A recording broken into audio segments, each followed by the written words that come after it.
There's a word that's changed, stewardess. First it was hostess, then stewardess, now it's flight attendant. You know what I call them? The lady on the plane. Sometimes it's a man on the plane now. That's good, equality. I'm all in favor of that. Sometimes they actually refer to these people as uniformed crew members. Uniformed. As opposed to that guy sitting next to you in the Grateful Dead t-shirt and the fuck you hat. Who's working on his 9th little bottle of Kahlua, I might add. As soon as they close the door to the aircraft, that's when they begin the safety lecture. I love the safety lecture. This is my favorite part of the airplane ride. I listen very carefully to the safety lecture, especially that part where they teach us how to use the seat belts. Imagine this. Here we are, a plane full of grown human beings, many of us partially educated, and they're actually taking time out to describe the intricate workings of a belt buckle. Place the small metal flap into the buckle. Well, I asked for clarification at that point. Over here, please. Over here. Yes, thank you very much. Did I hear you correctly? Did you say place the small metal flap into the buckle, or place the buckle over and around the small metal flap? I'm a simple man. I do not possess an engineering degree, nor am I mechanically inclined. Sorry to have taken up so much of your time. Please continue with the wonderful safety lecture. Seatbelt. High-tech shit. The safety lecture continues. The next thing they do, they tell you to locate your nearest emergency exit. I do this immediately. I locate my nearest emergency exit, and then I plan my route. You have to plan your route. It's not always a straight line, is it? Sometimes there's a really big fat fuck sitting right in front of you.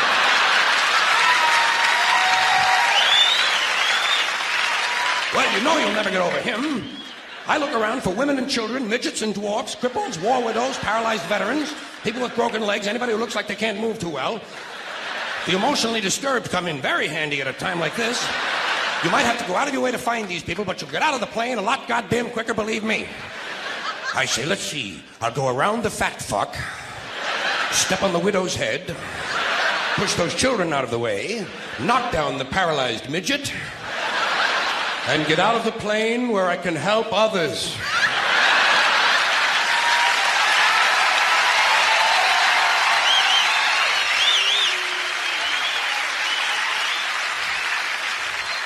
I can be of no help to anyone if I'm lying unconscious in the aisle with some big cocksucker standing on my head. I must get out of the plane, go to a nearby farmhouse, have a Dr. Pepper, and call the police. Thank you very much, ladies and gentlemen. Good evening. My name is George Carlin, and I am a professional comedian, as opposed to the kind you run into at work all day long. It's nice being a comedian. There are certain advantages, naturally, and a few disadvantages. There are some drawbacks to being a comedian. No one on death row has ever said, "Before I die, I want to talk to a comedian." You ever hear anyone at the scene of an accident say, "Quick, call a comedian, for God's sakes"? But it would be kind of fun at an accident to push your way through the crowd and say, "May I be of help? I'm a professional comedian." And sooner or later, at least once in your life, when the policeman says to you, "What are you, a comedian?"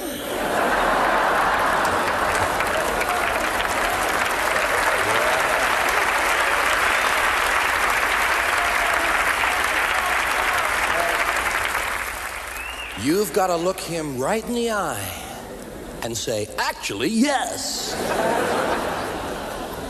Even criminals have no respect for comedians. What do they say first thing they do when they hold you up? "Don't try anything funny." First one makes a funny move, gets it. Whenever they're not looking, I go,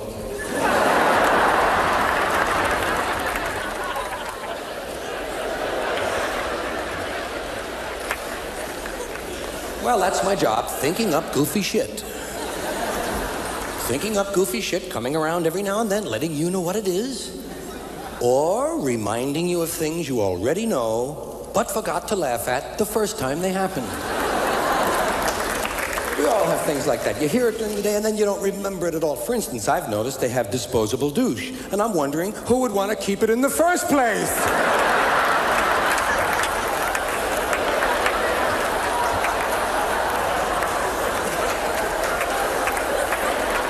I do have a lot, not a lot, but I have some notes over here.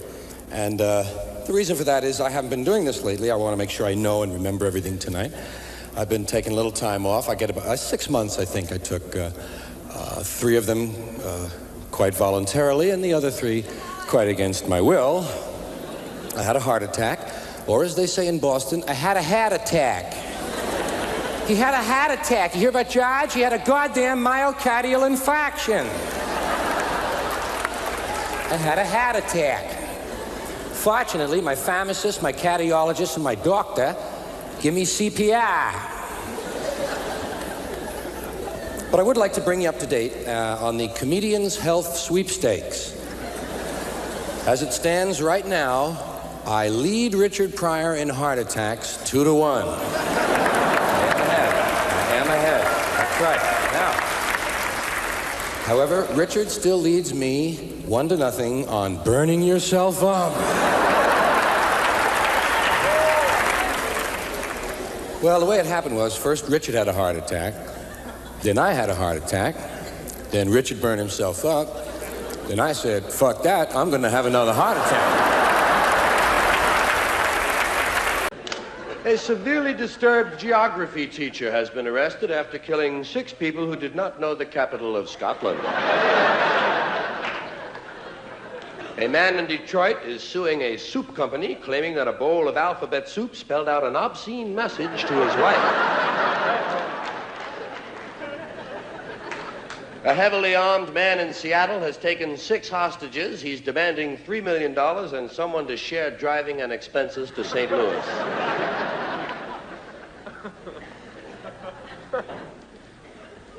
Police today announced they have broken up an amphetamine ring. Narcotics detectives broke in and arrested 6 out of 10 of the speed dealers they had under suspicion. The other 4 got away by running completely across Canada.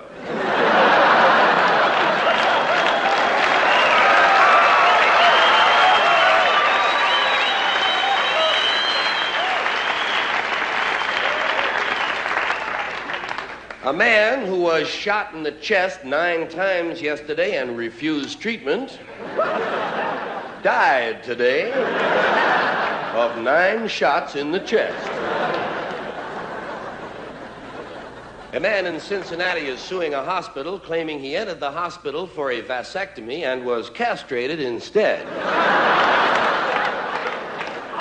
When the chief surgeon was asked how such a mistake might happen, he said, well, it all started out as a joke. We were pretending we were going to castrate him, and he got real snotty, so we offed his balls.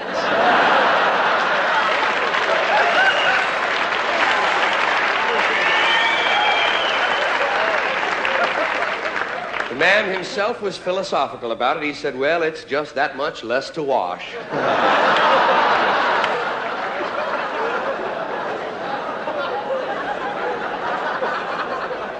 Tragedy struck the parade today as an open manhole claimed the lives of 1,200 marchers one at a time. A man who shot and killed all 12 members of a jury which convicted him last year goes on trial again today. A set of Siamese twins, which was surgically separated 6 months ago, was sewn back together again today because each of them only knows 1/2 of the combination to their locker.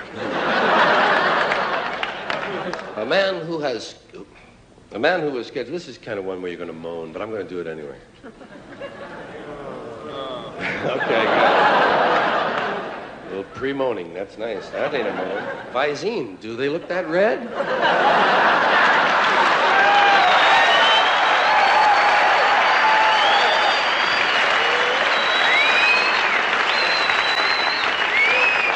The you hold that for me? Oh, God. Hey, now I need it. Now I need it.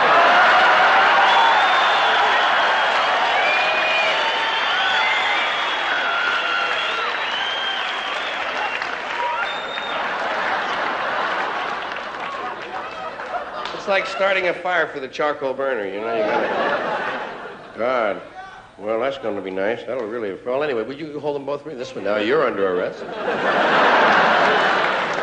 And here comes the Weizen, as we say in the middle part of Europe. Well, there ain't much of this left, but there is one final story that I would like to wind up with, folks. And I do thank you for that Visine, but I didn't smoke at halftime, so if they're red, it's just natural eyeball blood pressure. Or whatever you call that shit. The one you were going to moan about, I was going to tell about a man who was scheduled for a heart transplant who decided not to have it. He had a change of heart, you know. I love that shit. That's why, I know why you're moaning, because you wish you had thought of the goddamn thing yourself. I have to think that. Like to wind up the news tonight with sort of a little story, kind of a human interest story about man's best friend. It seems that 65-year-old James Driscoll was asleep in his downtown hotel room last Wednesday when he was awakened by the sound of a dog barking. When he woke, he found the room was full of smoke he could not see, and the dog led him out of the room, down the hall, and into an elevator shaft where he plunged 8 stories to...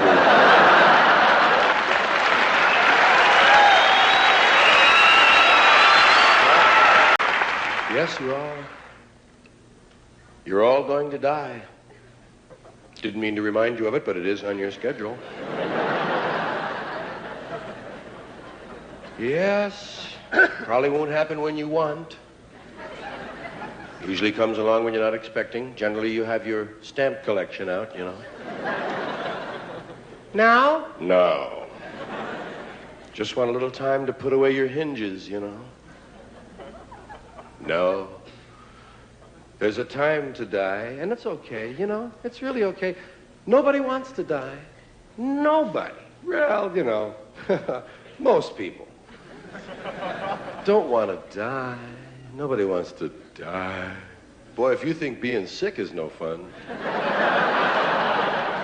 dying is really a pain in the ass. Nobody wants to die. People don't mind being dead. Being dead is great. But getting dead. Nobody wants to get dead. So I hope I don't die. I wonder how often we think that, you know? It's just under the surface, isn't it? You go out for the day, going out of your house. I hope I don't die. It would really spoil the circus if I were to die. Geez, I hope I don't die. Comedians don't want to die. It's only a metaphor, but it's so true of all of us. We don't want to die out there. A comic's going to die. I don't want to die. Geez, I was dying out there. I was dying. It was death out there. And it was like a morgue. Oh, I don't want to die. Of course, if the comedian doesn't die, you know, if he succeeds, if he makes you laugh, then he can say, I killed him. I killed him. So it's either me or you know. Just like on the freeway. Yeah, dying shouldn't be that bad. It shouldn't be that bad. We're all going to do it. It's one of the few fair things in life. Everybody catches it once. And dying should be fun. There should be some sort of a look ahead. I mean, after all, when you die, you're going to find out where you go. Haven't we been wondering about that a long time? Where the hell do we go? Isn't that the biggest thing we have to wonder about? Where the hell do you go? I don't know. Joe thinks he knows. I know Joe thinks he knows, but Joe don't know. Where do we go? Nobody knows. Well, I think sometimes you go where you think you're going to go. Whatever you think you're going to do, that's where you're probably going to go. If you keep saying you're going to go somewhere, chances are you might go there. You ever hear those guys say, I'm going to hell, don't pray for me. Don't pray for me, I'm going to hell. He is. You go where you want to go. I think when you die, your soul goes to a garage in Buffalo. When Monty Hall dies, he'll go behind door number 4. That's That's it. Where you want to go. No, nobody wants to die. And you know, part of the reason we don't want to die is because of that goddamn funeral. We've seen it. We know how bad news it is. That funeral is no fun. Man, if I don't like other people's funerals, I know I'm not going to like my own. There's no way I can get behind my own funeral. Going to be lying there in a casket. They're going to put me in the box. Going to put me in a convertible with the top down. You know that's embarrassing, lying there. And everybody's looking at you. You're dead. And they're looking. You're just lying there still. People coming over going.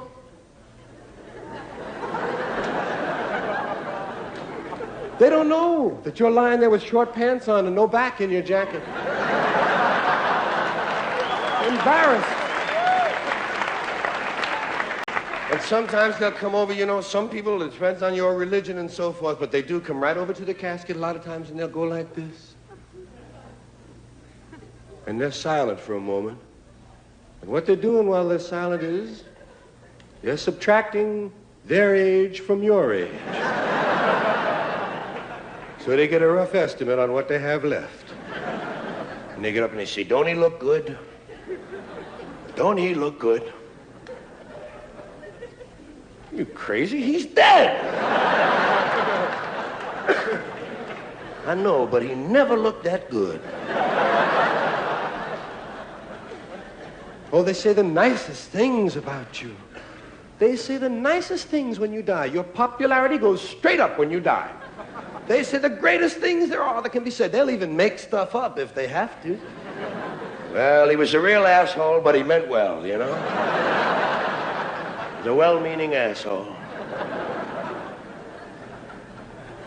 Yes, you get so popular when you die. All the flowers you get. Think of the flowers you get when you die. You get more flowers when you die than you got in your whole life.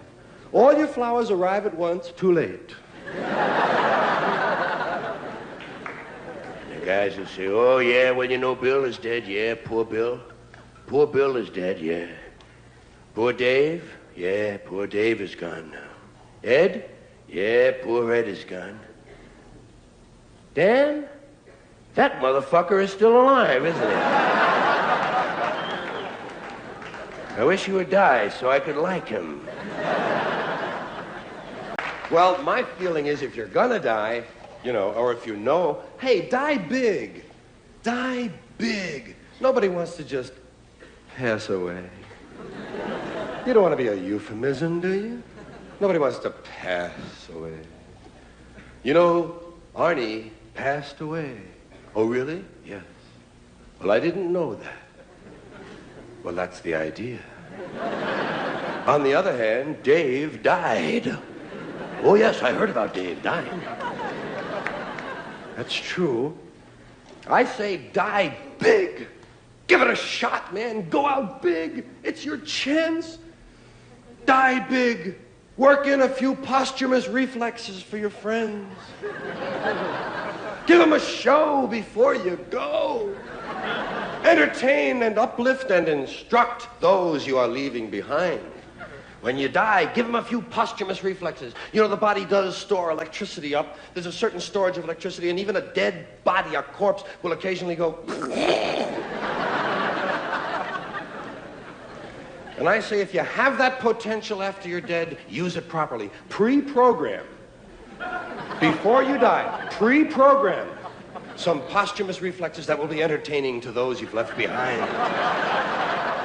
Do something to capture their imagination. Roll over on the autopsy table.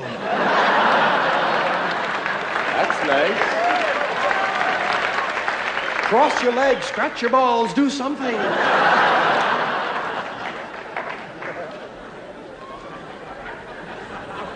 Now, the only reason that I even suggest that you have a choice about what you can do at the moment of death is a very little known and very little understood part of the death process called the 2-minute warning. Many people are not aware of it at all.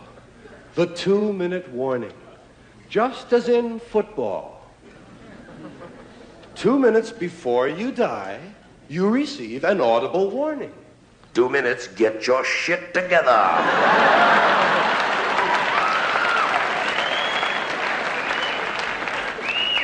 The reason we don't know about it is because the only people who hear it die. And I don't think we'd believe someone anyway if he told us he received his 2-minute warning, would you? Some asshole on the bus? Hey, I just got my 2-minute warning. You'd think it was a coach out on the town, you know? But no, the 2-minute warning does arrive. And I say use that time to entertain, to leave something behind. Do something with the 2 minutes. Hey, if nothing else, give a speech. Little 2-minute speech. We can all give a little 2-minute speech. Just pick some subject you're very fond of and talk about it for 2 minutes. I mean, tell them. It's your last chance to tell them anything. So tell them. Got 2 minutes. And I mean, wax eloquent. Rise. Bring it to the rafters. And then at the moment at the end, you say, if this is not the truth, may God strike me dead.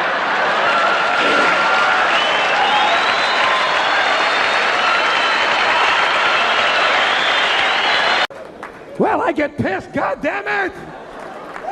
There's a lot of shit you have to put up with when you're driving. Like these jogger assholes. I've killed 3 of the motherfuckers myself. 3. I have killed 3 jogger assholes. Out. I'd have more, I'd have a few more, but I don't always kill them. Sometimes I just toy with them, you know? I pull up in my car and with my right front tire, I pull the sneaker off their heel.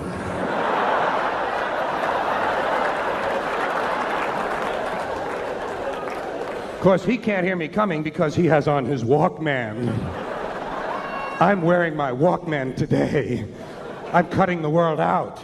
Bullshit you are, asshole. They think they're gonna live longer by jogging. Not if they get near my fucking machine, they're not. You're going away! It's Michelin on Nike time! I don't know which is worse, the jogger assholes or the bicycle riding creeps. These faggots on their bicycles.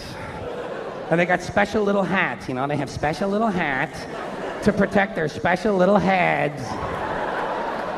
And they all try to act grown up. These bicycle people try to act mature because they know basically they're dealing with a toy, so they try to act grown up by giving hand signals. That makes them feel adult.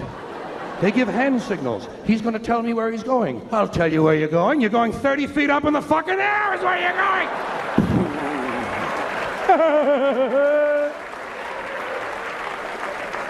Back on the sidewalk with the rest of the children.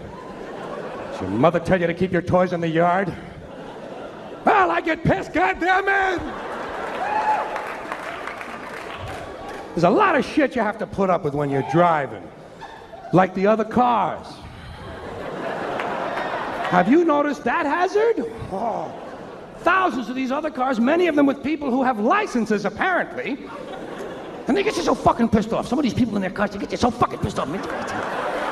You get so fucking pissed off, you know what I mean? Do you ever get so fucking pissed off that you forgot where you're going?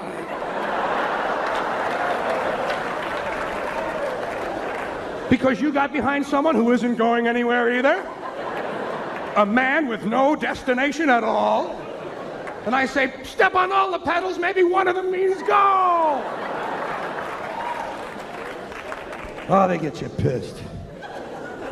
I don't know where they come from, but I believe there's an automotive harassment squad that is notified when I leave the house. All right, he's leaving now. Everyone in position. And they're laying for me all along my route. Here's a guy making a U-turn in reverse. Here's a woman backing out of a bush. And each of them has a special talent. Each driver has one thing he does for you. First of all, there's the guy whose turn signal has been on since 1955.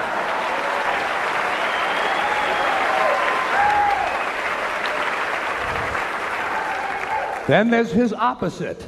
That's the guy who doesn't put his turn signal on until he's finished the turn. He's going to tell you where he was. Then there's the guy behind you at night whose brights are on. He has his brights on in case you want to read. Well, I just happen to have a copy of Ivanhoe with me.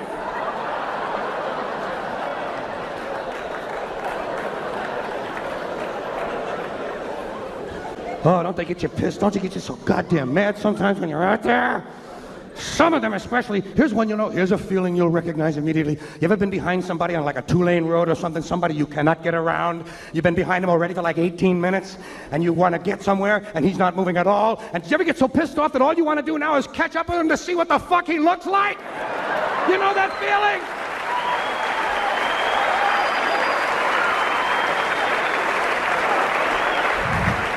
I just want to see this cocksucker's face. Look, he looks exactly like I thought he would. Constipated!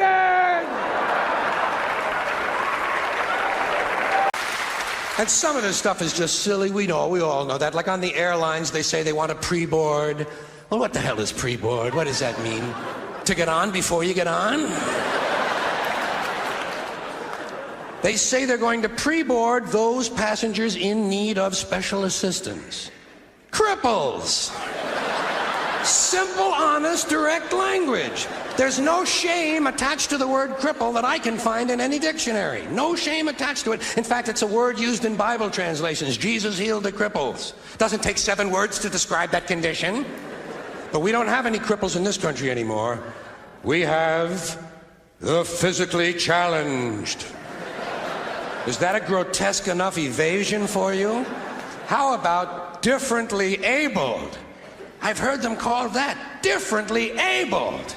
You can't even call these people handicapped anymore. They'll say, we're not handicapped, we're handy-capable.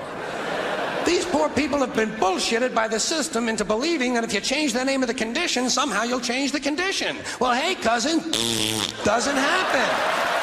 Doesn't happen. We have no more deaf people in this country, hearing impaired. No one's blind anymore, partially sighted or visually impaired. We have no more stupid people. Everybody has a learning disorder. Or he's minimally exceptional. How would you like to be told that about your child? He's minimally exceptional. Oh, thank God for that.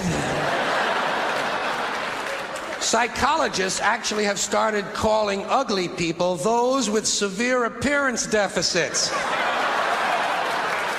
It's getting so bad that any day now I expect to hear a rape victim referred to as an unwilling sperm recipient.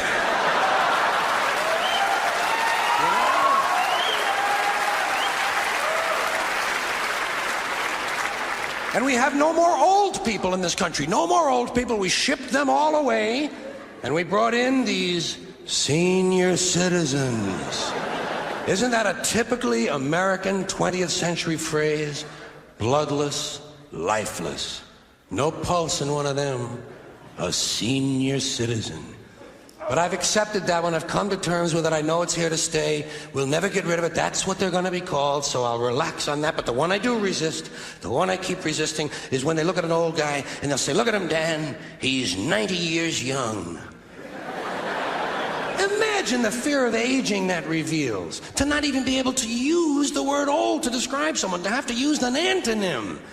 And fear of aging is natural, it's universal, isn't it? We all have that. No one wants to get old, no one wants to die, but we do. So we bullshit ourselves.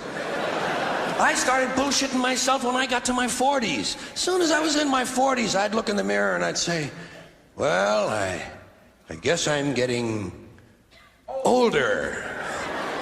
Older sounds a little better than old, doesn't it? Sounds like it might even last a little longer. Bullshit, I'm getting old.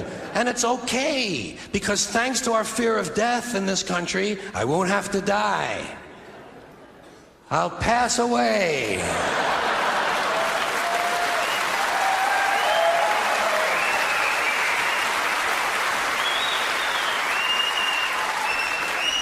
Or I'll expire like a magazine subscription. If it happens in the hospital, they'll call it a terminal episode. The insurance company will refer to it as negative patient care outcome. And if it's the result of malpractice, they'll say it was a therapeutic misadventure. I'm telling you, some of this language makes me want to vomit. Well, maybe not vomit. Makes me want to engage in an involuntary personal protein spill. So this is it, huh, folks? Couple of 100,000 years.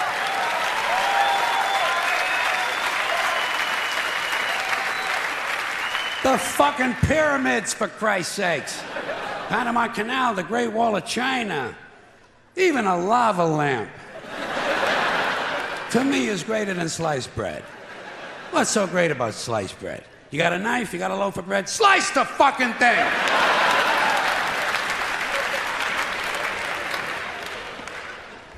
And get on with your life. Out walking the streets. You know, guy gets a parole. They say, now instead of being in prison, this guy is out walking the streets. How do we know? Maybe the guy's home banging the babysitter. Not everybody gets a parole is out walking the fucking streets. A lot of times they steal a car, you know. And we ought to be glad. Thank God he stole a car. At least he's not out walking the streets. Now, to balance the scale, I'd like to talk about some things that bring us together. Things that point out our similarities instead of our differences. Because that's all you ever hear about in this country is our differences. That's all the media and the politicians are ever talking about, the things that separate us, things that make us different from one another.